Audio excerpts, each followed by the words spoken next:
hello, and welcome to the latest episode of The Invisible Men. My name is Ian Rowe, Senior Fellow at the American Enterprise Institute and founder of Vertex Partnership Academies, a international baccalaureate high school in the Bronx. Hey, Nique. Howdy, Ian. I'm Nique Fazures, a member of the Leadership Network at AEI and an adjunct professor at Rice Business School and the Olin Business School at Washington University.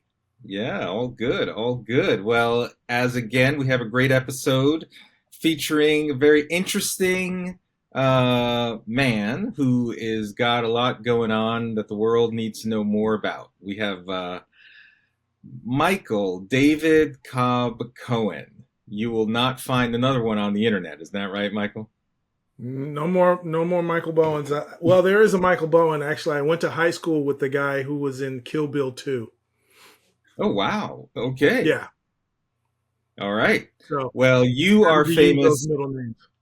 Okay, there you go. Right. That's why you got to use all the middle names, right? So, but you're not famous for Kill Bill, but No. you are famous for being a Renaissance man, engineer, one of the founders of Free Black Thought, which we are looking forward to speaking with you about. One of the most important initiatives, especially over the last 5 years, compiling the thoughts of fascinating. Independent thinkers, both within and outside of the Black community.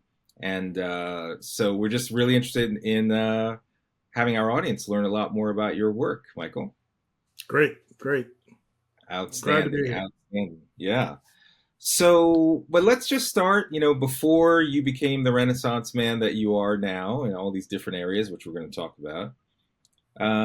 As we ask all of our guests to start, when did you realize, or when did you discover that race was a thing, that people had this, made judgments about you one way or the other based on skin Mhm. color? I was very young. My parents keep telling me that I learned how to read when I was 3 years old.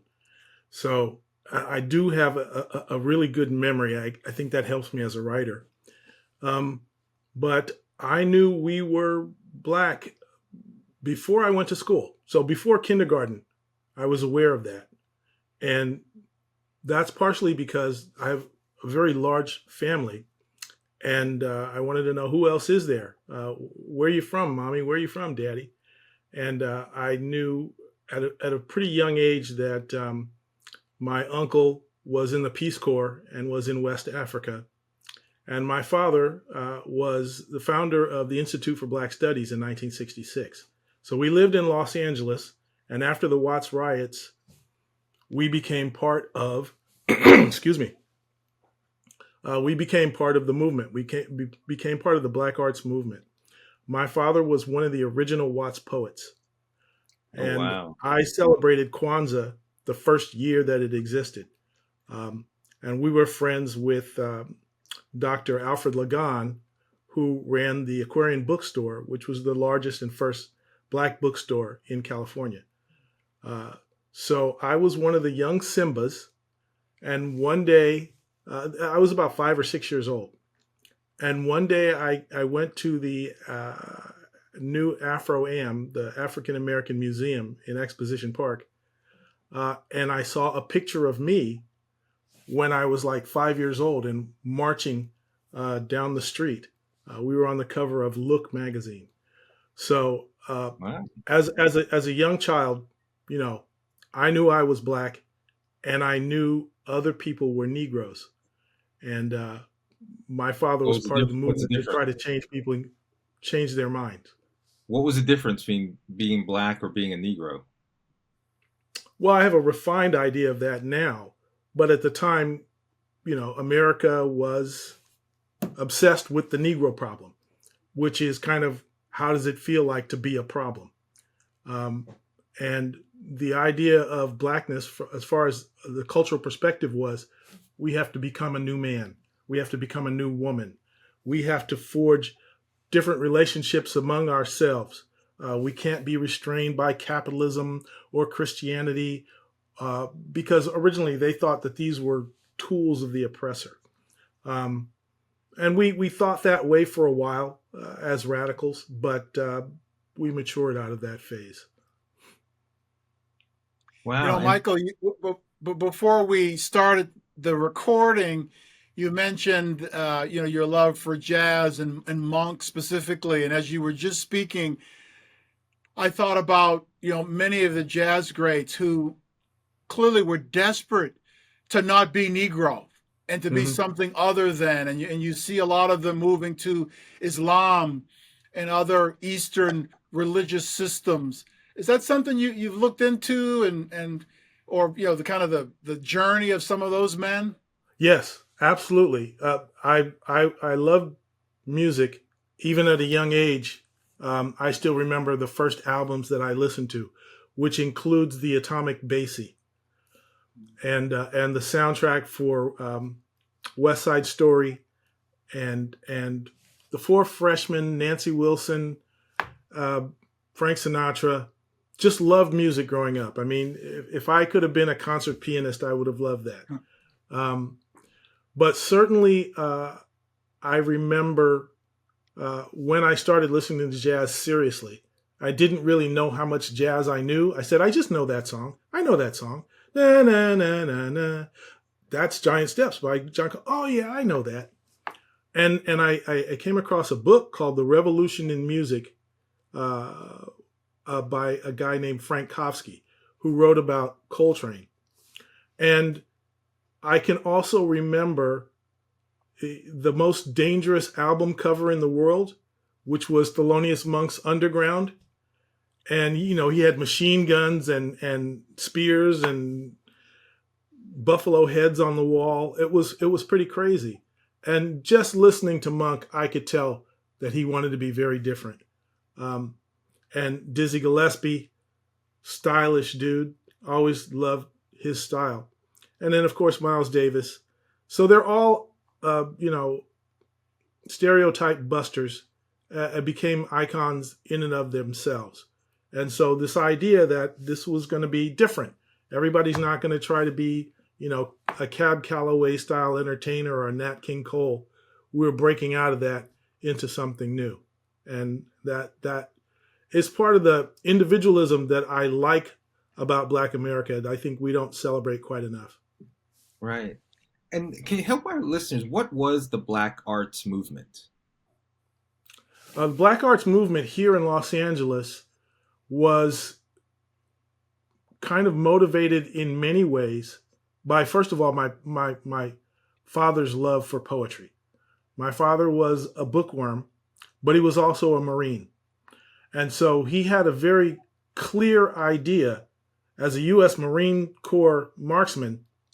Um, if things came to a violent revolution, we were probably not going to win. So he says, we have to have a revolution up here. And that means writing, poetry, stage plays. So I think he was very much influenced by Leroy Jones and the Black writers. And he had a huge library, which I've inherited, at least 800 books in our house, mostly by Black authors, but also Norman Mailer's in there. The Dharma Bums was one of his favorite books. He followed the Gonzos. Uh, so the Institute for Black Studies had a children's workshop. It had a writer's workshop. It had a drama workshop. And he taught me SLR photography. So we put on some plays and productions and stuff like that. We had art exhibits. And lots of people are aware of Leimert Park here in Los Angeles. And we were some of the first people to do art exhibits and stuff in Leimert Park. And of course, the Watts Poets became famous with Stanley Crouch being one of the Right. most famous of those people that we Yes. knew. Yeah, a true loss. What's your favorite poem? My favorite poem is Revolutionary Dreams by Nikki Giovanni. Wow. Can you recite any of it? I can paraphrase it, Yeah. but it's, I thought that I was going to be the one who was going to uh, move the revolution and teach these white people how it should be done. But then I sat and thought, if I considered what I would be if a natural woman, when she was being natural, then I would Mm. have a revolution.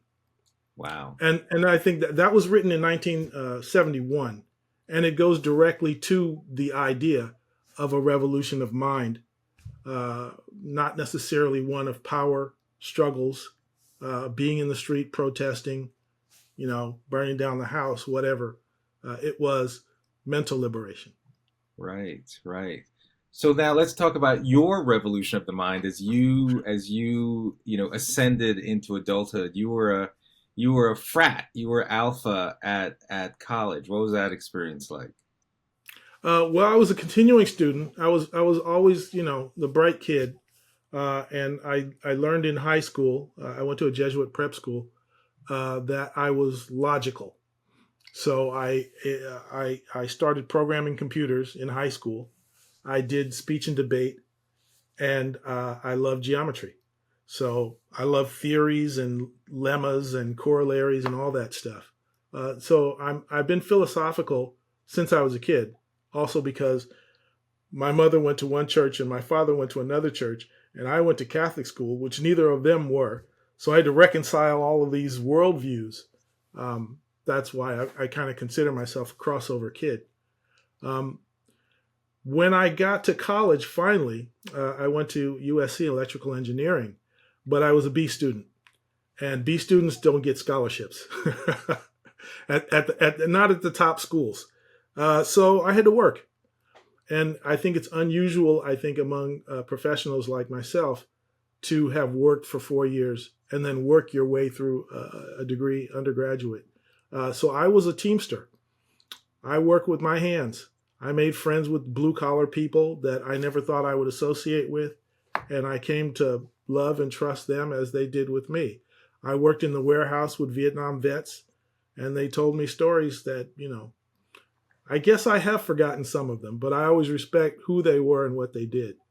Uh, so by the time I finally got into college, I was 20 years old, or 20, 21 years old. I wanted to do all the things that college kids did, and that included student government and pledging a fraternity.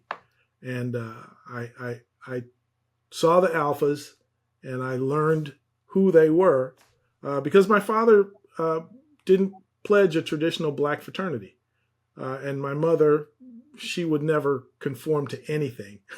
So I didn't know who the alphas were until I looked and I was like, I'm going to be Joe College. I'm going to be on the dean's list. I'm going to be in student government. I'm going to join a fraternity. Uh, I didn't do any intramural sports, but I got into that. I was also in National Society of Black Engineers, and Hmm. I was a student council representative of the School of Engineering and Computer Science. And one of the best friends, sharpest people I knew, we talked, and one day we go to lunch together. We both had internships at Xerox, and he puts on a gold cardigan sweater and some black Ray-Ban shades. And I said, "You look like one of those alphas." He says, "I am an alpha. It's the hardest thing I've ever done." So I was just like, "Oh, I got to do this. I got to do this." And have some good friends ever since 40 years. Michael, you referenced an association of black engineers. In 2025, do we need an association of black engineers? Or should that all just be an association of engineers? I think we do. But the interesting thing is, I'm a current mentor. And what we didn't have when I was an undergrad was a professional auxiliary. So now there are enough black engineers, especially here in Los Angeles, which is an aerospace capital. We have SpaceX here. We have Grumman, Northrop. Um, Now there's a critical number, or critical mass of black engineers, especially at Raytheon. Excuse me. But a lot of the black engineers that we're seeing now are recent Nigerian immigrants. I've Mm. met a lot of Nigerians who are pursuing their postgraduate work, and very sharp people. And so again, here you have black diversity. Uh, we have all classes of people within Black America today, and as long as you can network, why not? Why not? The people who feel a need for it will go there and join the organization and contribute. Yeah, well said. What is it that you think makes Nigerian stand out in pursuing engineering? I think, first of all, anybody who can learn English as a second language and then be bold enough to cross the Atlantic and try to get an opportunity in another country, that's a step ahead. And that I've known from reading Soul in the 80s. Yeah. You can't look at a Nigerian and tell they're a Nigerian, especially if they're second generation here. Uh, but Nigerians went through a horrific civil war, and the people who survived that civil war are tough as nails. Yeah. And so they come here and they are not about the okey doke. They're going to hustle and they're strivers. And you know that once you talk to them.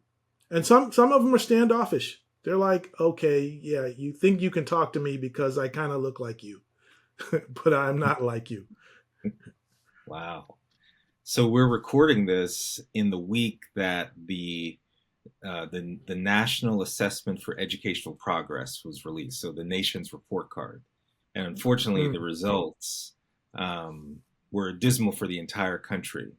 But I Mm. want to read to you just some of the results of Black fourth graders in math in the highest state, Texas. The percent of students, Black students, that are proficient in math in fourth grade, the highest state is 27% in Texas.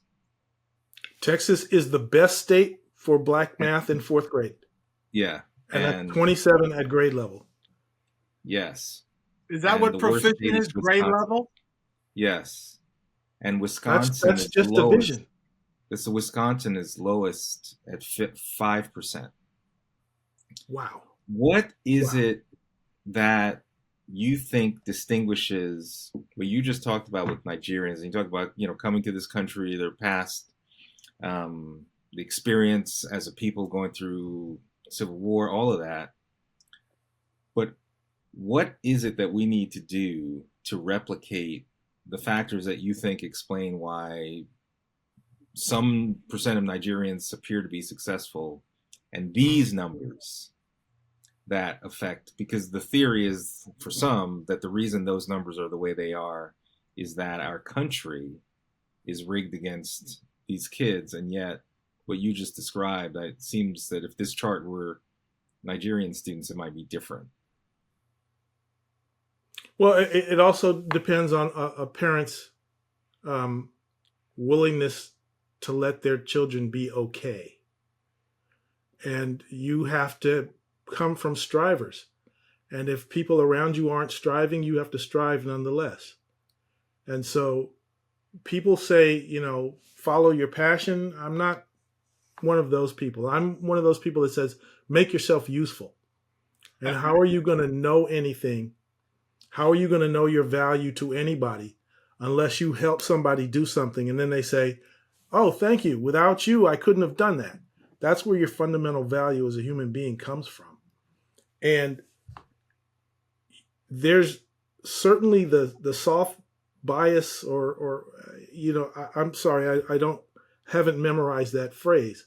But The if soft bigotry nothing of is low expected of expectation. you, yes, Yeah. if nothing is expected of you, then you just think, okay, I'm as good as I need to be. I can get over. And that's not enough. I loved astronauts. Behind Batman and my dad, I loved Michael Collins because we had the same first name. And he was the guy who ran around the moon when everybody else got to go down on the moon. So he was the responsible one who had to pick up his little brothers and take them home while they were playing in the moon sandbox. And I understood that's math. And again, fourth grade, first is addition, second grade is subtraction, third grade is multiplication, fourth grade is division. That's basic arithmetic. If you can't get that far, how are you going to survive? How are you going to really survive? So this is really about discipline. This is about courage, about fearless, about being able to learn. And you have to have an environment that encourages you. But Yep. I don't know how it is that people don't know. I mean, Ian, the other thing I would say is the fact that we collectively are not ashamed of those results. Collectively, we're not personally embarrassed. And in fact, if we have an emotional reaction, far too often it's to point the finger at someone else. No other people do that. If the quote unquote Indian American population scored like this on a test, that afternoon there'd be math tutoring tents set up all around Indian communities, and those kids would be working. There's no shame anymore in falling short. Well, I think we certainly have to admit our class differences. And we also have to recognize how limited racial unity actually is. We are 50 million people. And the man who ran NASA is General Charles Bolden. All right, that's a black man. He's been in space multiple times. And I personally met Guy Bluford and Mae Jemison. And there are loads of black engineers. My cousin worked for the National Security Agency in Fort Meade. So we know that there are black achievers out there who have done this. So people who say, I just want somebody who looks like me, maybe you should just look in a book and then you'll see them. But you have to be networked with a network of success. Just because you're black doesn't mean it's going to come knocking on your door and say, hey, you're black, join our network. Now you have to find the networks that exist. You have to get that book that says who's who among black Americans for any year. And there are thousands and thousands of names. I remember I did that my freshman year. I looked at that book and I said, all I need is 100 of these people to be my friends and I'm good, right? Just like you can find Thelonious Monk, but he's not going to be on the radio. All right. So the excellence is there. You just got to get with that program. So, Michael, one of the again the reasons I know your work is that you created something called Free Black Thought at a time in our country. This was 2021, I think, around that time, where the general narrative around data that I just shared, less than 30% of all black kids in the country at fourth grade are doing math at proficiency. There's a certain narrative of why that situation exists. But you thought differently. You and your co-founders, Eric Smith, you thought differently, and you wanted to create a platform. So talk to us a little bit about what Free Black Thought is, what are the ideas that it promotes, and how does it challenge the current narrative around these issues, particularly issues around race? Free Black Thought is going into its fourth or fifth fiscal year, and it's a 501c3 nonprofit organization. These are the kinds of things that I wanted to do at this point in my life.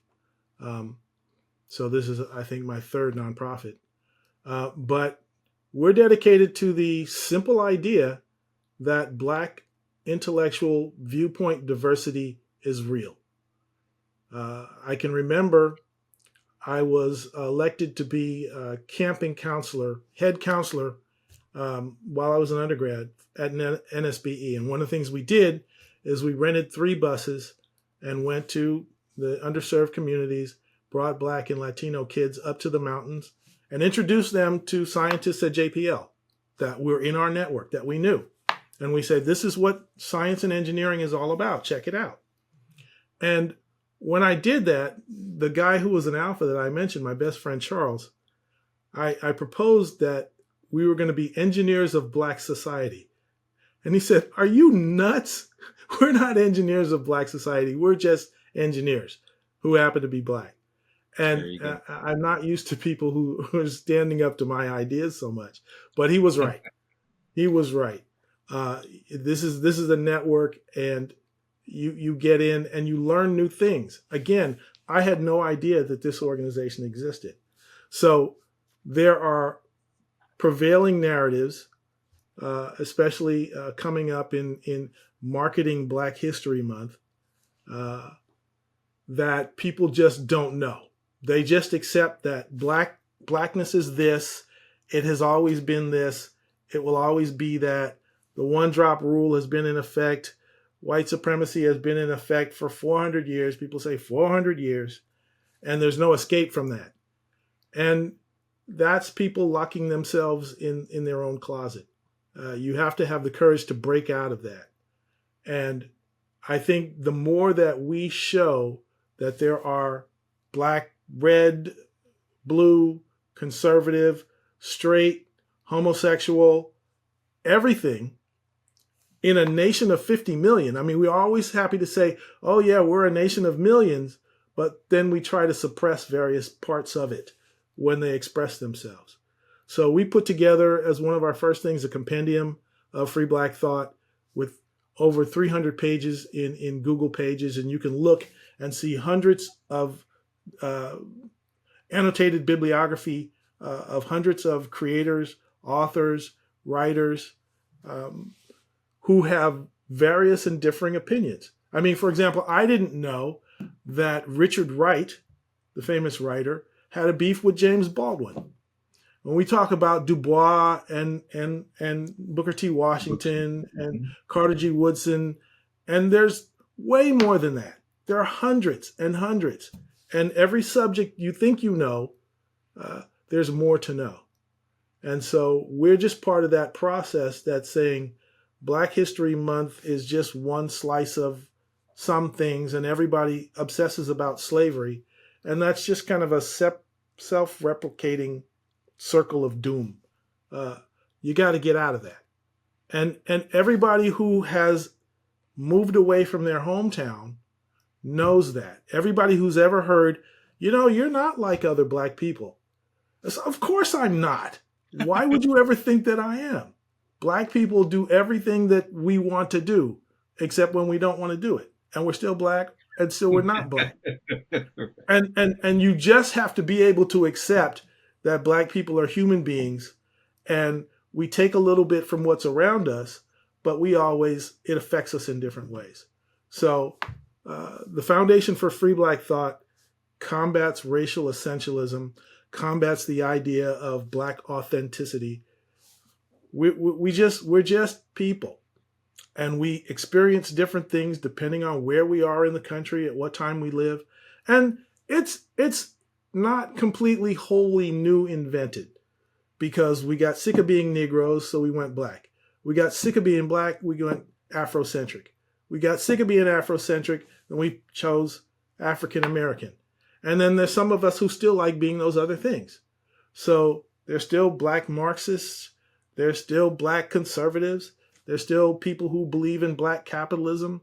There's all kinds of a variety. And I think we would do ourselves a favor by taking like a psychological self-assessment with the ocean and just say, oh, I just discovered I'm open to new experiences more than the average person. And there's always a passage of self-discovery. And if you're not doing that, you're buying somebody else's idea of what's Black and what's a proper Black. And that is not self-determination. Michael, I've been recently introduced to your very popular Substack, Stoic Observations. Yes. And as we talk about Black youth, have you thought about how we can introduce the principles of Stoicism more broadly into the Black community? My son has benefited immensely from learning about Stoicism and studying the principles. I knew nothing about it as a young person, Mhm. and how do we get that introduced more broadly? It's actually kind of easy, especially if you're a gamer. Because if you're a gamer, you do role playing, you do an RPG, and it struck me one day. I'm playing Assassin's Creed, and I don't remember which one it was, but I had pretty much gone and leveled up to the max of Assassin's Creed, and I'm in this Italian castle in the 13th century, and I'm eating fruits and nuts, and anybody I want to, I could take my arrow and knock them out the box, and I'm like a king in this realm. And I said, I could do this. I could see myself as a 13th century Italian prince, right? And so I said, there was wisdom in that level. There was wisdom then, and there's wisdom now. And there's certain things that we have forgotten. Why we feel alienated if we live in a small boxy house when we belong outside. And why don't we know how to work with large mammals? If your great grandfather was a sharecropper, then he knew how to move a plow behind an ox or a mule. And what do we know about mules today? So there's knowledge and wisdom that is gained and lost, and you don't have to live like right now. You can learn lessons not just from Black history, but from all history, because human beings don't evolve that fast. I mean, none of us have grown another ear, right? We all just have two ears, right? So if you develop your mind, because everybody, if you have a functional brain, you pretty much know you do, um, adventure with your mind and put yourself into another place. And this is one of the reasons I got out of politics, because I said, I'm not in control of any of this politics. Why do I suddenly feel like Trayvon Martin's fate should be the center of my life? That's not the kind of Black hero that I grew up with. Why are they telling me about this? I don't even want to know that. I don't even remember what city it was. Okay. It was in Florida, I think. And so when people got up on Capitol Hill and said, I am Trayvon Martin, I am Trayvon Martin, I'm like, they're just ripping off, Spartacus. Yep. So it's Right. like if you want to be Christ-like, if you want to be like Buddha, if you want to follow the Prophet Muhammad, you know that you're stepping out of the present into some wisdom that's ancient. And so part of that ancient wisdom is Stoicism, and it still works today. There are still lessons that were learned by kings and emperors in days gone by that are useful. And the number one for Stoicism is I need to learn what I can control. I need Hmm. to guard my soul because the universe makes sense. I don't have to pay attention to foolishness. I shouldn't let foolishness interfere with my game, right? And that centers me. That says there's a way for me to succeed and get all the nonsense out of my head. So that's why Stoicism works, because there's a lot of nonsense out there, and it's trying to get your attention, and you become a TikTok zombie if you don't. So get out of it. Let's talk Yeah. about your recent article, one of your recent articles on your Substack, the other Black Captain America. And I think we've all recently seen some of the interesting commentary from the actor, last name Mackie. I think he was in Italy talking about, yeah, I don't feel, this is a misquote, but I don't feel like Captain America that I play is all that American or something to that effect. But Yeah. you've looked at it more deeply, Michael. What were you trying to get across in your essay? What I was trying to get across is that even in recent history, we kind of stack everything onto 20 or more, Black celebrities who are supposed to speak for everybody. And certainly, Marvel Universe is very interesting. I follow it. I watch all the movies, my favorite actually is Zoe Saldana, but not in that. She's in another show called Lioness, which is heavy duty. I love that show, and that's Taylor Sheridan is All the right. producer of, Mhm. and he's got me nailed. He's got me nailed. He's the guy that did Bass Reeves too, by the way. Um, and a couple years ago, there was an adaptation of Watchmen, which was the greatest comic novel of all times, and that started off in Tulsa, Oklahoma, introduced Bass Reeves, and one of his granddaughters or someone was called Sister Night. And I don't want to give that away, but Sister Night is probably the best filmic display of a black hero that I've ever seen. She's just totally there. And so Mackie, I appreciate Mackie as an actor, and I followed some of the stuff that he did. And I didn't even read the whole article or know what the quote was. But I said, I've seen enough of him doing the Winter Soldier to say, he's not quite the Captain America that Steve Rogers was. And it's kind of like there's other folks out there, and there's some that will be better. I mean, right now, everybody was saying, is Mahomes from the Chiefs, is he a black quarterback?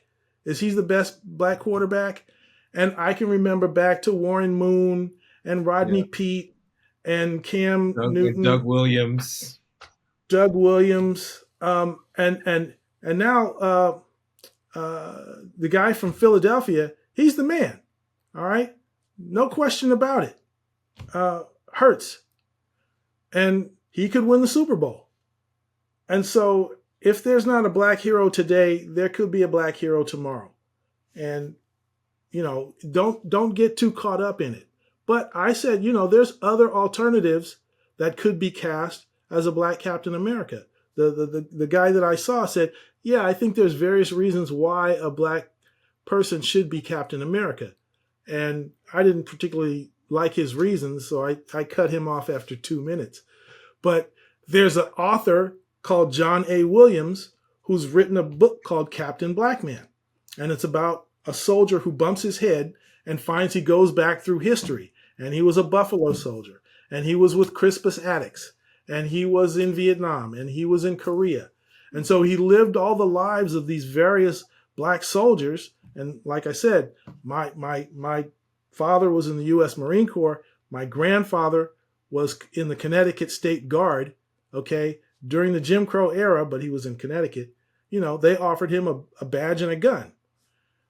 So my family has a history of service. And so I think I'm a little bit more qualified to say what that's like to be the kind of person that puts your body in harm's way to save other people. I'm the oldest of 4 boys. So I did that stuff all the time in my neighborhood. And so I think, if we just have this narrow idea of what a black hero is supposed to look like, I mean, they tried to make Michael Brown my hero. They tried to make George Floyd my hero. Those are not my heroes. My hero is Matt Henson, who went to the North Pole twice. All right? I'm not a hero of these people that just hang out on the block. That's not it. That's not enough. So I'm like, let's look at some other people who could be black heroes who are Right. acting today. And I named 2 or 3 of them. So, Michael, speaking of heroes, we have a segment of the show that we call the speed round where I offer up some heroes and ask you to pick which one you more align with, feel more akin to, and tell our audience why. Okay. We always start with Malcolm or Martin. I like Malcolm because he was bold, and over the course of his life, he learned something. And he went international. He didn't go to the South, which is a little bit craven, but he did go, to the Oxford Union, and you could see his intellectual growth. I think Martin paid a little bit more attention to tradition, and I think it was good that both of them were around at the same time. Tucker Carlson or Joe Rogan? Tucker, Joe Rogan, Joe Rogan. Joe Rogan's an athlete, all right? And he does not like anything fake. Tucker Carlson started off with a bow tie, right? No, I'll take Joe Rogan in a heartbeat. Elon Musk or Steve Jobs? Elon. Steve Jobs is a brilliant marketer, but I was working at Xerox where he stole his ideas. And we could make better workstations than Steve Jobs for a very long time. And he messed around with Next. Next went broke. He messed around with IBM because they had OS2. I know this stuff for real. And Apple is still lousy with databases. They don't know that stuff at all. So Elon Musk is a master of engineering. And by the way, he has a non-personality based management principle that engineers all over the world are learning from. And with any luck, Elon Musk is going to be on the name of many engineering buildings in colleges of the future. Good point. And lastly, we'll go back to comic books. So let's say Captain America, Steve Rogers, or Black Panther, the male version, the one that actually shared a comic book with Steve Rogers, which you probably know that. Which one? Yeah, I think they're both pretty damn good. I think Steve Rogers was a better leader, but Black Panther really learned more lessons. So I think Steve kind of stepped into a role, and so I give him a tie. I give him a tie. They both have virtues. I like the way Rogers fights with the shield.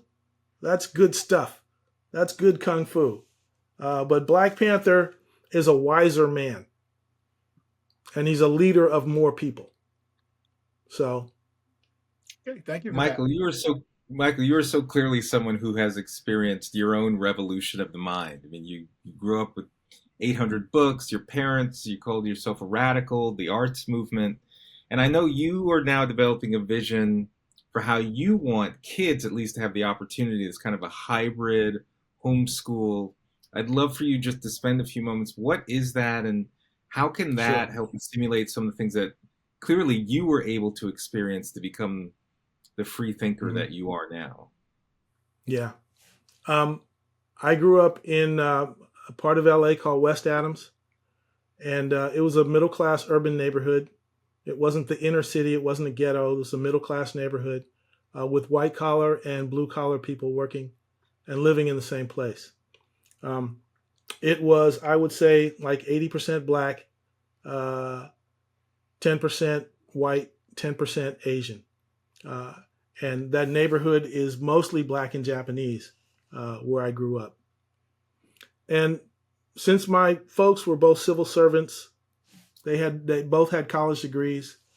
There were expectations of me. You know, I had an uncle with a PhD. Says, Michael, you're going to have a PhD, right? And that was what was expected of me. But we lived next door to a family of 8 whose father died when the oldest was about 18 years old. So you can imagine that poor woman. They came here from Texas, and he was a blue collar guy, and now 8 kids. That's rough.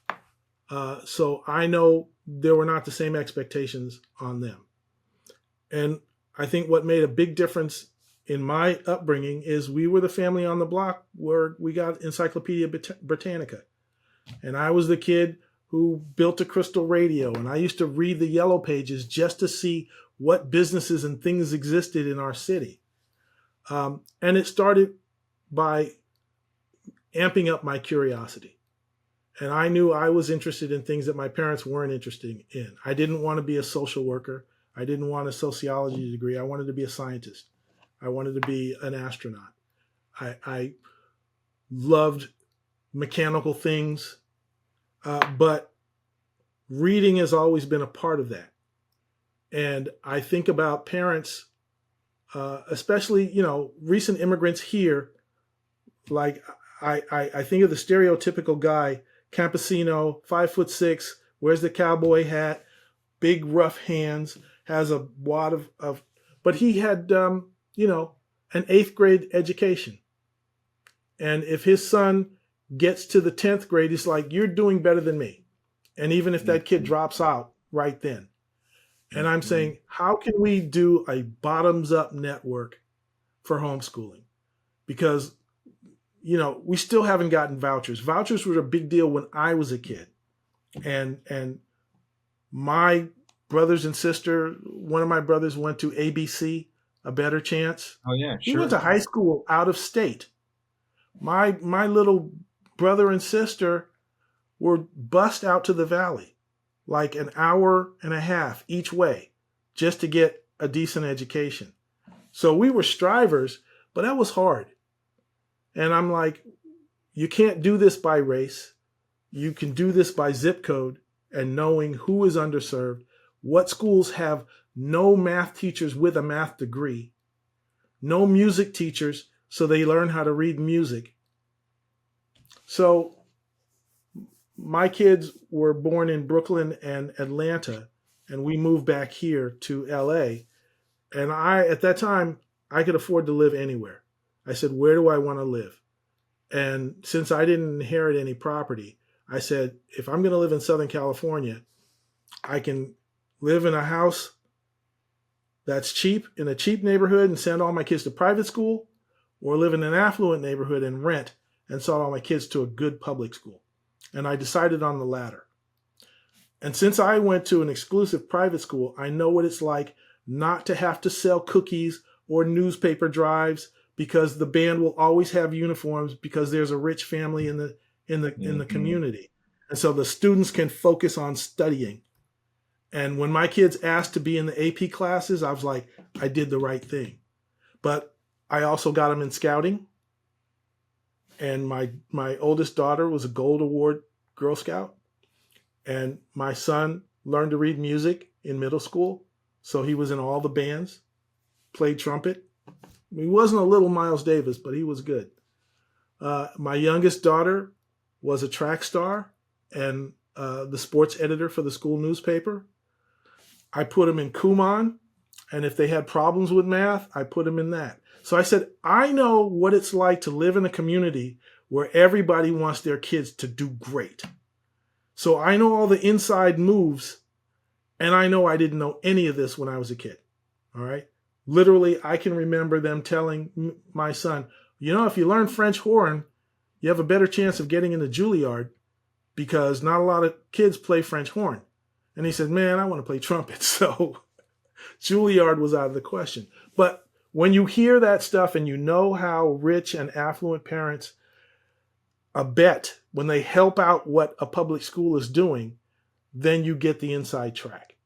And so I'm saying, we have to have a bottom-up network. What would it do to help these parents who don't know any of that stuff to get their kids saying, I want to be in an AP class?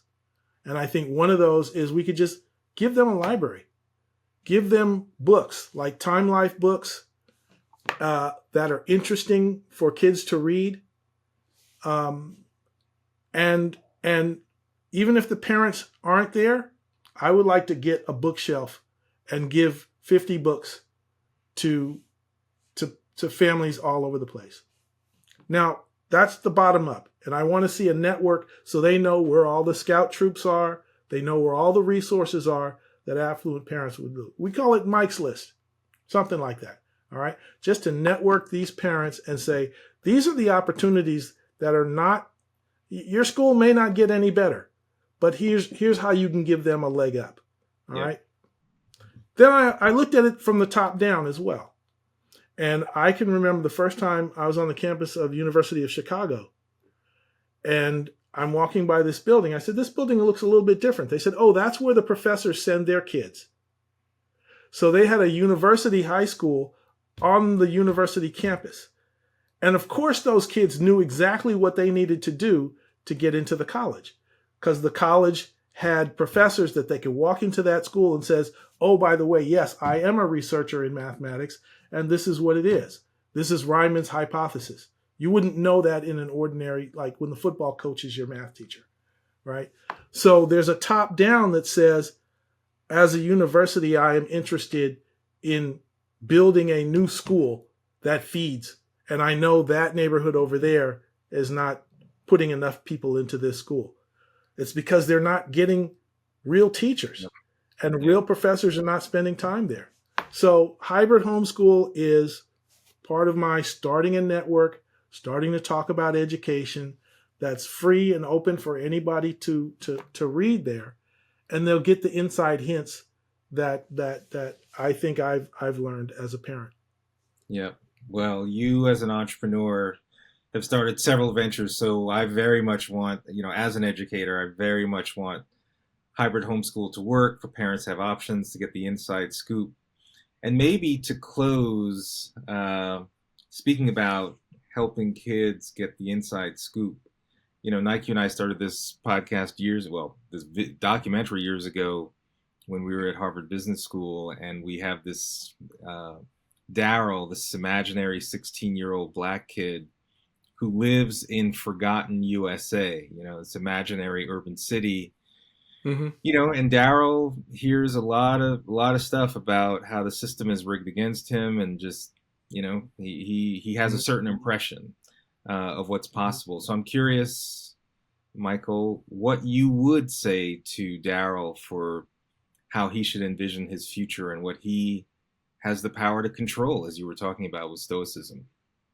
Yeah, I would absolutely do a drop squad. I would kidnap Daryl. I wouldn't just talk to him.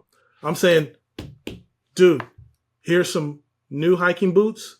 We're going to go up to the mountains. And I'm going to show you how to camp and live in the wilderness. And we are going to survive on our own with no civilization around us. And this is how you take care of yourself.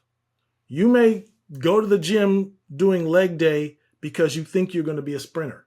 Well, maybe you will, maybe you're not. But how do you survive when there is no track club, when there is nothing? All right. How do you learn to depend on yourself in the wilderness? And so we'd spend a couple nights out there, cook breakfast, bacon and eggs on a campfire. And then I say, now let me tell you something else. And almost nobody thinks about it this way. But if you join the Army, you will be instant middle class. You will have food, clothing, shelter. You will have education. They'll teach you what you need to know. And you will either be smart or you'll be strong. All right. They won't accept anything else. If you're not smart enough to be a leader, then you'll do 100 push-ups every day and you'll be humping a bigger gun. If you were ever afraid of anybody in your life, once you get through that boot camp, you will not be afraid of anybody ever again. And you will have it in discipline, because you will learn discipline one way or another. Okay. And you will make friends, brothers in your unit who would die for you. So you look around yourself and tell me who would die for you, who would put their life on the line for you, who has the skills to actually do it. All right. And you will learn that within 3 months of going to that. And you can prove you're a leader, and you can see leaders all the way up the chain. All right. So we're going to get you out of this thing where you're saying you're a product of your environment. We're first going to show you how to create a civilized environment in the wilderness. And then now you have a choice. You can do this where you're more physical and you learn that stuff, or you can say, I'm going to work my way through school. So you take away the fear, you give them some capacity for self-possession, for self-determination, and you say, civilization is where you put it. What do you want to see? How are you going to build your tent? How are you going to provide for yourself so that you're strong and unbeatable? And there's an easy path. If you have an IQ of over 80 and you can do a couple push-ups, well, we have something that has proven itself for generations and generations to build strong men. And they will be your brothers, and you'll know that part of the United States is never going to sick themselves on you. Yep. So whatever you think of fear about US, you'll be on that team. Yep.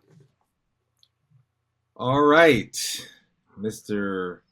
Bowen, dropping knowledge. Thank you for everything you have done, will do, for the crucial role you have played in creating a platform for a lot of voices that otherwise weren't getting the exposure. And just honored to have you, Michael. Thank you very much. Love being here. We should do this again. All right. We'll book it. We'll book it. Nique, Thank you. you're unmuted. Real pleasure, Michael. Thanks for the time. Thank All you. right. All right. For those of you, thank you for watching another episode of The Invisible Men. We are now on all the podcast platforms, Spotify, Apple, and then for all episodes, you can go to www.invisible.men. And so with that, until we see you again.